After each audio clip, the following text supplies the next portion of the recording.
তো আজকের ব্লগটি আমি বেলকুনি থেকেই শুরু করলাম। তো বেলকুনিতে নিহালকে আসতে দিতে যাচ্ছিলাম না, যেহেতু বাইরে অনেক শীত, বাতাস হচ্ছিল আর কুয়াশাও ছিল, আজকে রোদও বের হচ্ছিল না। তো যাই হোক, তারপর তাকে আসতে দিলাম। তো সে বাইরের দৃশ্যগুলো দেখছে, সে অনেক খুশি হয়েছে। আর এখানে যে ফুল গাছগুলো দেখতে পাচ্ছেন, তো নার্সারিতে গিয়েছিলাম, তো প্রায় অনেক প্রকারের ফুল পছন্দ হয়েছিল, তার মধ্যে এগুলো নিয়ে আসছি আর কি। তো অনেক ফুল ফুটে আছে, দেখতেও ভালো লাগছে। তো দেখতে পাচ্ছেন বাইরে খুবই কুয়াশা আর কি, এতটাই কুয়াশা যে কিছুই দেখা যাচ্ছিল না। তো এখন মোটামুটি প্রায় দুপুর হয়ে গেছে, সেই টাইমেও কুয়াশা ছিল। তো যাই হোক, নিহালের বাবা বলছিল যে আজকে গরুর মাংস রান্না করো। তো গরুর মাংস রান্না করব, তো ফ্রিজ খুলে দেখি যে নাই। তো তারপর নিহালের বাবাকে বললাম যে মাংস নাই, বাজার থেকে নিয়ে এসে দাও। তো নিহালের বাবা বাজার থেকে মাংসগুলো নিয়ে এসে তারপরে নাস্তা করে অফিসে চলে গেছে। তো এদিকে আমি রান্নাবান্নাগুলো সেরে নিচ্ছি আর কি। তো এক চুলায় মশলা কষিয়ে গরুর মাংস রান্না করে নিচ্ছি, আর পাশের চুলায় ডাউলে বাগার দিয়ে দিচ্ছি। তো শুধু মাংস রান্না করলে কেমন হয়, সাথে একটু ডাউলও রান্না করলাম আর কি। তো দেখতে পাচ্ছেন পাশের চুলায় আমি মশলা দিয়ে মাংস খুব সুন্দর করে কষিয়ে নিচ্ছি।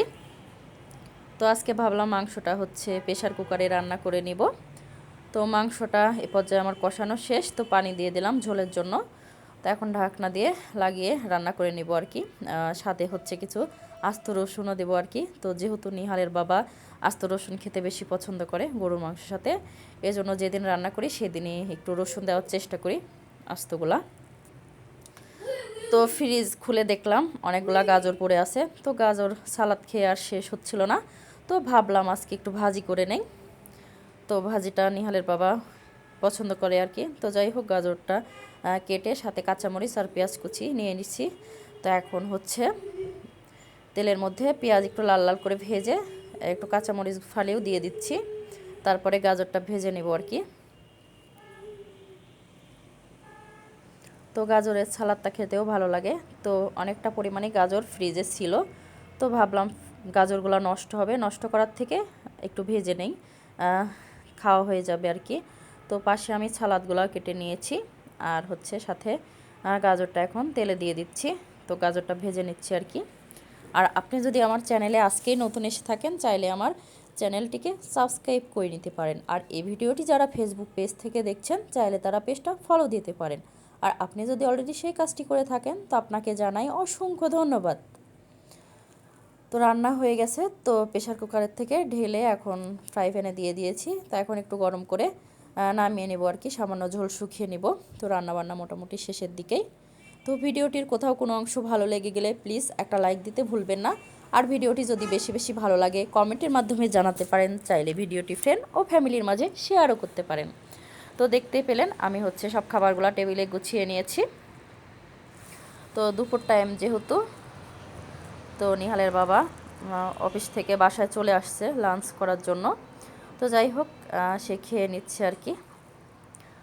তো দুপুরের আয়োজনে গরুর মাংস রান্না করেছিলাম, মসুরের পাতলা ডাউল, সাথে গাজর ভাজি, আর গাজর টমেটো দিয়ে একটা সালাদ করে নিয়েছি, সাথে লেবু কেটে নিয়েছি।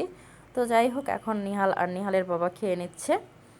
তো নিহাল তার বাবার থেকে সুন্দর করে কয়েকবার খাইয়ে নিল আর কি।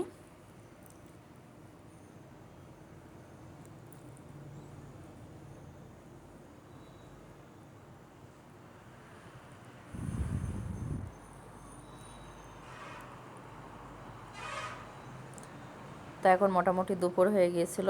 তো এই সময়ও রোদ বের হয়েছিল না, এতটাই শীত ছিল আজকে। তো শীতের পরিমাণটা খুবই বেশি ছিল।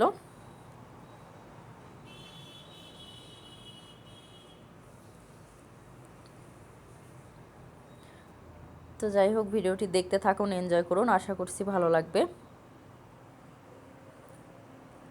তো নিহাল একবার করে ভাত মুখে নিচ্ছে, আবার ওখানে যা বসছে তার বাবার থেকে নিয়ে নিয়ে যাচ্ছে আর কি।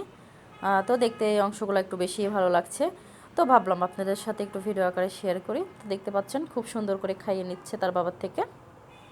তো ভিডিওটি প্রথম থেকে শেষ পর্যন্ত দেখার জন্য সবাইকে ধন্যবাদ। আপনাদের সবার সুস্বাস্থ্য ও দীর্ঘায়ু কামনা করে আজকের ব্লগটি এখানেই শেষ করছি। আল্লাহ হাফেজ, আসসালামু আলাইকুম।